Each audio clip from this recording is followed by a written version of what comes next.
काय गरज आहे प्री स्कूलची? काय होतं तिथे? एकतर ABCD 1 2 3 4 नाहीतर गेम्स आणि ॲक्टिव्हिटीज. कशाला पाठवायचं मुलांना प्री स्कूलला?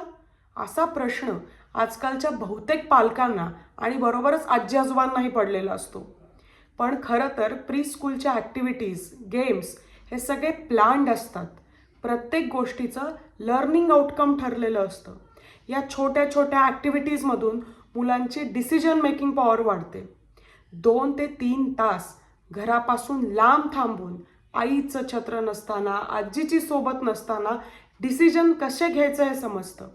अगदी छोटं उदाहरण आहे वॉशरूमला जाण्याचं.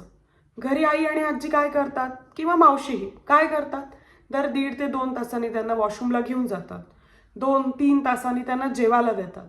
पाणी हातात आणून देतात. मग त्यांना कधी कळणार तहान भुकेची जाणीव? तर ही प्री स्कूलमध्ये होते. कारण ग्रेड 1, ग्रेड 2 या इयत्तांमध्ये ह्या छोट्या छोट्या गोष्टींकडे लक्ष देणं शिक्षकांना किंवा पालकांना किंवा त्या मुलालाही खरं तर शक्य नसतं. यासाठी प्री स्कूल्स खूप महत्त्वाचे आहेत. जसं मी म्हणलं की डिसिजन मेकिंग पॉवर वाढते. छोटासा मुलगा 2, 2.5, 3 वर्षाचा तोही सांगू शकतो, आज मला काय घालायचं आहे, आज मला काय घालायचं नाही आहे. आणि ॲज अ पालक किंवा ॲज अ पेरेंट्स आपण काय करतो?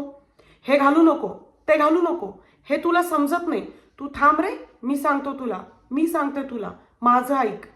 आणि मोठं झाल्यावर आपण त्यांना उलट प्रश्न करतो, एवढं समजत नाही, एवढं कळत नाही, तुझं तुला ठरवता येत नाही. अरे कसं ठरवता येईल? प्री स्कूलच्या किंवा ग्रेड 1, 2च्या दिवसांमध्ये त्याला असं कधी ठरवायला चान्सच मिळालेला नसतो. कारण त्याचे सगळे छोटे निर्णय तुम्ही आणि मी घेतलेले असतात, म्हणजे पालकांनी आणि शिक्षकांनी. तर माझी अशी रिक्वेस्ट आहे, मुलांना प्री स्कूलला पाठवा. आता ग्रेड 1 आणि 2 सुद्धा प्री स्कूलचाच भाग आहे. या करिक्युलममध्ये मुलांच्या छोट्या छोट्या गोष्टींवरती भर दिला गेला आहे आणि याचा उपयोग त्यांच्या भविष्यात त्यांच्यासाठी नक्कीच होईल. धन्यवाद.